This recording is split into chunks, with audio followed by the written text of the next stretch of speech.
everybody. Jeff Cowan here from Jeff Cowan's Pro Talk. Welcome back to my weekly podcast entitled Right Service, Write Your Own Paycheck, The Path to Making Over $100,000 a Year when writing service in the United States of America and or Canada. And you know, at this recording, 20% of you, I get asked this all the time, how many people really make $100,000 a year writing service in the United States of America? At least 20% of you. It's possible. It has nothing to do with geography, nothing to do with which country and which state, what city, what town, large, small, doesn't make any difference. I can show you people from any situation writing service making that amount of money. And if you want to make that amount of money, keep listening to me. I'll show you how.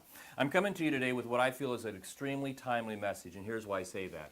If you've been reading the press and following what's going on in the automotive industry, you know that the first quarter of this year, vehicle sales are down, and in some areas down substantially. Now, most people think it's going to spring back, and I do too, and most people feel the reason that the sales have been down the first 3 months is because of the weather. At least here in the United States of America anyway. I mean, for example, out here in California, where we typically have perfect weather, we've had so much rain, it's unbelievable. As a matter of fact, in just the first 60 days of the year, we got over 170% of all the rain we get in an entire year we got in the first 60 days. And here we are over 90 days in, and it's raining today. It's going to rain tomorrow as well.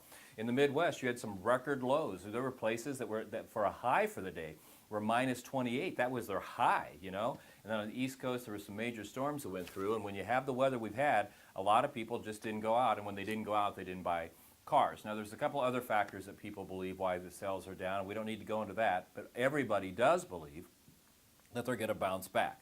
But here's the reason we're talking about this. These people that were going to go out, and there's quite a few of them, a few million of them, that were going to go out and buy a new car in the first 3 months of the year, did not. So that means they've hung on to this car. That means they're going to come back to you one or two more times more than they thought they would because they didn't think they were going to have this car. So why does this mean to us? This means to us that we get another shot at them to prove to them that no matter what they're driving, whether they keep the car they're in or they eventually go out and buy a brand new car, that the only place to go is to where you are. The only person to talk to is you because you're that good. You got another one or two shots at them, so let's not blow it. Now, what's happening and we're seeing as we're calling around, we're hearing that a lot of service centers, to support what I'm saying, are actually up 5 to 10% in their customer count, again, because these people are coming back that they didn't think were coming back in the first place. So what are we going to do? Well, I've got 5 steps here for you that I want you to follow and make sure that this last impression with this car they're driving before they turn it in, this last impression is your best impression. So how are we going to do that? Number one, now is the time to be work-minded. I mean, this is where you got to put it all in. When you're at work, that's what you're there to do. You got to be prepared, you got to be rehearsed, you got to be practiced, and you got to be ready for anything that may come up. This is the time when you want to show up early and make sure that you're prepared. This is the time you want to stay a little late and make sure that all the I's are dotted and all the T's are crossed. This is the time to be work-minded. Again, this may be the last time you see this customer in this vehicle. They're going to go buy a new one, and you want to convince them that even if they go buy a new one, you're the person to come back and see. So one of the best ways to do that, step one, is you got to be prepared. Number two, pay close attention to what you're promising these people. Pay close attention to the expectations. Now, we've talked about this a bunch in past podcasts, but it is so extremely important to do. This is the root of it all. There's no question when somebody shows up on your service drive, whether or not they're going to have expectations. They are. The only question is, are they going to have the ones they created in their own mind, and who knows where they got those from, ones that you can't meet because you don't know what they are. Are their expectations going to be based on what you tell them to expect? So I recommend you tell them what to expect. Now, you remember from past podcasts, there's a few ways to do that. The most important thing to do is before they get here, take control and start the expectation process right then and there. So, what I'm saying, you've got this person, this is step 2, you've got this person on the phone. They've made a commitment to come in. Once they've made the commitment to come in, the last thing you tell them is this. You know, Mr. Customer, now we've established that you're going to come in this Thursday at 9 o'clock with your vehicle. Let me explain to you what's going to happen once you get here so there's no surprises. First and foremost, you want to be here as close to your check-in time as you can because getting here early means you'll have to wait. Getting here late means you could lose your place in line. Once you do arrive, your service advisor will be ready for you with all the information you just gave me to make sure that it was written down correctly, to make sure they understand what your concerns are, and to see if anything needs to be added to your list.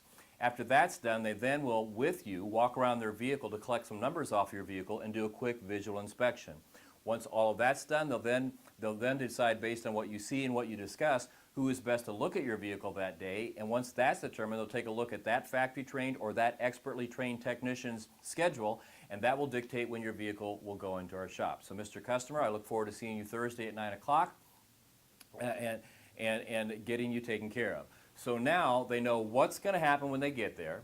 They know how it's going to happen, and they know what to expect because you've told them. And then step 2, when they get there, you'll remember we have to tell them the same thing again. Now that you're here, let me tell you what's going to happen. We're going to go over the information. We're going to walk around your car, and then we're going to decide who's best to look at your car, and then we'll look at their schedule, and that will dictate when your vehicle's going to the shop. I'm always setting the expectations, okay?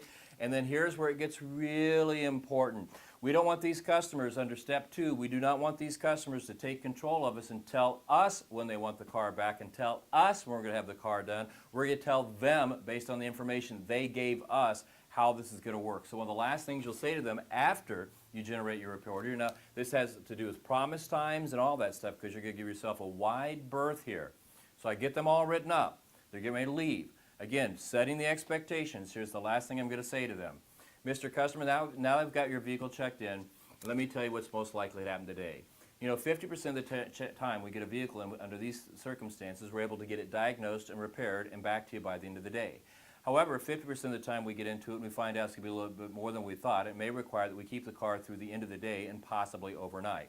In even rare instances, if a needed part's not in the area or it's on back order, it may mean that you need to leave the vehicle with us for a few days or come back and pick up the vehicle and return in a few days or weeks when the part arrives. Unfortunately, I won't know where we stand until our expertly trained technician gets your vehicle back into our state-of-the-art facility and does their diagnosis. Okay? So I don't want you to worry about this any further until I call you later today with the updates. Fair enough? So what I've told them is I've given them a promise time of what?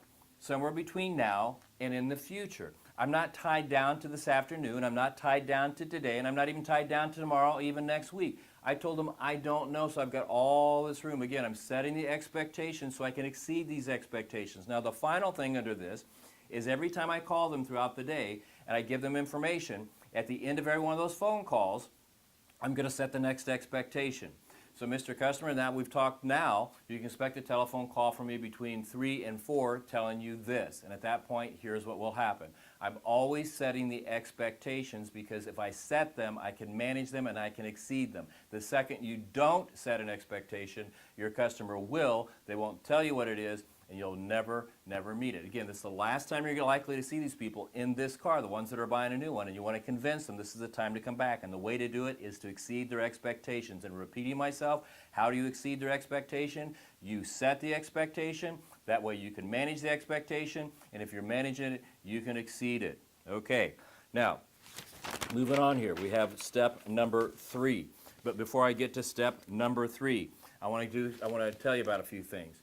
Now, we've got a new partner that I want to talk to you about, and it's called Fixed Ops Digital. Now, this is for any service manager, any business owner, fixed operations director. Here we go.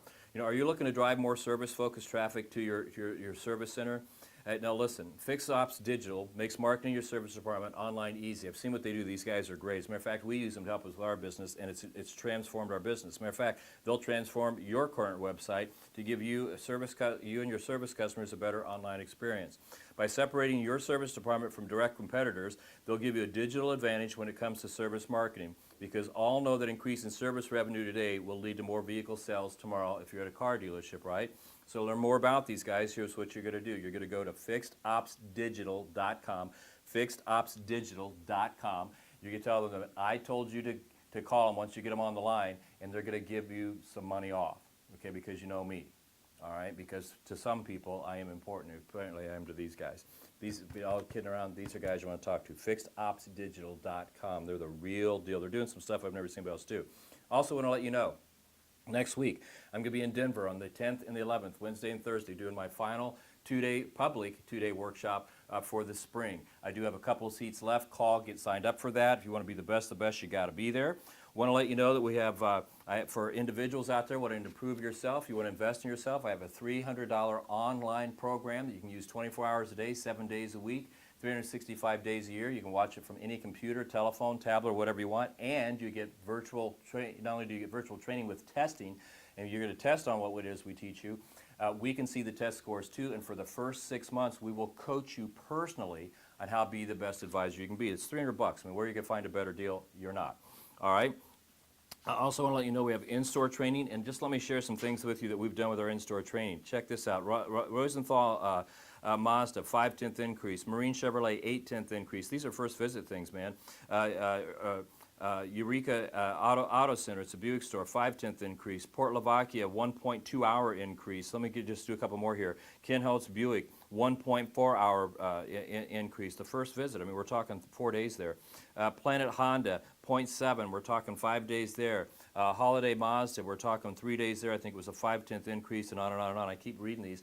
We can do the same for you. Hey, call us up. We'll get one of our trainers on your service department, and within 3 to 5 days, depending on how many advisors you have, determines how long we need to be there, we'll get you a 5/10 increase like that. We'll show you how to get perfect survey scores, and we will show you how to get your customer retention above 80 to 85% within 1 year, and we'll show you how to get your effective labor rate 90 to 95% of your door rate. We're the best at what we do. Nobody beats us on any level, any time, and that's just first visits. You should see what we do the second visits and beyond. Call us up. If you're serious about being the best, call us up. If you're an individual, we've got something for you. If you're a business, we got something for you. Quit playing around with this thing, man. You want to be the best, you can do one of two things. You can talk about being the best for the rest of your life, or you can contact us and we'll show you how to be the best of the best for the rest of your life. Let's get back to this. Now, what we're talking about on this podcast is people have not bought as many cars as they thought, so they're driving these cars a little bit longer than they intended to. So they're going to give you another shot in their service department before they go buy a brand new car. And so you got one more shot to impress them on you coming back. So I told you I had 5 steps. One was you have to be ready. 2, you have to set and manage the expectations. 3, make sure your contact and follow-up throughout their visit is impeccable. I mean impeccable. You don't miss a note. And you'll notice on the last section what I told you, when you at the end of each telephone call, when you tell them you're going to call them back, give yourself, again, a wide berth. Mr. and Mrs. Customer, you can expect a telephone call from me between 3 and 4. If that's not enough time, between 3 and 5. If that's not enough time, between now and 4 weeks from now. I don't care what it is, but you give yourself enough time and you hit your marks. Your follow-up has to be impeccable. Number 3, your delivery of the vehicle back has to be perfect. Now, let me share something with you here. I've literally interviewed thousands of survey customers. We've called them up where maybe they didn't give a service center or a dealership a great score. So I've called them up and asked them what went wrong. And I will tell you there's several things I could talk about. Maybe that's a podcast in the future. But one thing nearly every customer tells me they remember more than anything else is getting their vehicle back, how you handle them. And you know what? There doesn't seem to be a big gray area here. They either hated it because you just pointed it to the cashier and said, go over there and they'll get you things taken care of, or you took 5 years to get their car once they paid for it, or some other atrocious thing, or you did an immaculate delivery. So what you want to do is an immaculate delivery. This is the last thing that they will remember about you. This is the thing they're going to remember about you the most, how you delivered that vehicle back. So here's what I would do. Number 1, I would schedule it. Call them up. Now, this may be another whole podcast, but you can schedule deliveries, and people will do it. Why? Because it's not their time. They get to leave work early. What do I mean? Hey, Mr. Customer, this is Jeff. You remember I'm the factory trained service advisor that helped you out here this morning and get your vehicle checked in. I'm calling because I got great news. Your vehicle's ready to be picked up, and even though it's 1:30 in the afternoon, and I know you're at work, I was wondering if you could come in, say, at 2:15 or 2:30 and get your vehicle. I'm going to ask you to do that because there's a couple things I want to go over with you. I'm going to ask you to do that because I want to make sure I take my time and explain everything to you and have time to answer any questions you have. So if you want to schedule it 2:15 or 2:30, you come in. It would take us about 10 minutes to go over everything, get you cashiered, and have you on your way. Would you like to do that? Now, 70% of the people that you ask to do that will do that. And it's beautiful because you have time. It's under your terms. You're setting the expectations. So when they get there, you know when they're coming in, you can have their car ready, you can have it pulled up, cashiering them will be easy, and going over the repair order will be even easier. They love it when you do it. You want to get your survey scores through the roof? Do what I just said. You want them to remember everything good about you? The last thing you remember is how you deliver the car. Do what I just said. Again, these people are giving you one more shot before they trade this car in. You can convince them you're the only person to see. And then finally, the 5th step here. Within 72 hours of them leaving your shop, I want you to write them a handwritten, yes, I said a handwritten quick thank you note, and I want you to give them a telephone call asking how things went. That's going to seal the deal. Now, I know this is obvious stuff that you should be doing all the time, and you should. But you really want to be aware of what's happening here, because what we're seeing is a false increase. When your traffic goes up 5 to 10%, you think you're making more money. You think you're doing a better job.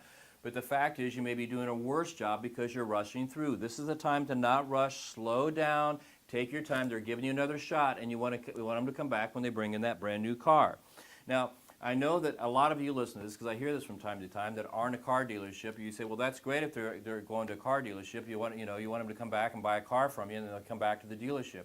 Well, take this one with you, Bank. Do you know that 50% of the people that are given a free oil change when they purchase a car, over 50% of the people that buy a car and get a free oil change when they buy that car don't even go back to the dealership to collect the free oil change? Now, how bad does your service have to be when people want to come and let you do a free service? But you know what? Over 50% of the people don't go back to the dealership. So what I'm telling you, people that are not car dealerships, you're an independent, you're a chain store, or you're working for a small independent chain, or maybe one of the national chains, is that you're in play here. They're not going back to dealerships. As a matter of fact, they're leaving dealership service departments in record numbers because the dealerships are doing such a poor job. So even though you may have been working with their car that has 100, 200, 300,000 miles on it, and they're trading in, they're going to have one with 0 miles, don't assume they're going to the car dealership. They're going to go back where they're comfortable, where it's professional, where they know they're getting the best service, and you want to convince them it's you. Hey, my name is Jeff Cowan with Jeff Cowan's Pro Talk. I thank you for watching and listening today. I'll be back next week with another great message, and in the meantime, I want you to go help as many customers as you can, get them as excited as you can about your services, get them to buy your services, collect that commission, and live the life that you so deserve, because between now and next week, that's exactly what I'm going to be doing. I'm going to get as many customers as I can on the phone and in front of me, and I'm going to show them what we do and get them excited about it so they invest in it, and they become better. By them coming better, I make commission, and I can continue to live the lifestyle that I have that is so great and I so enjoy. Hey, my name is Jeff Cowan. I'll see you next week. You take care of yourself, all right?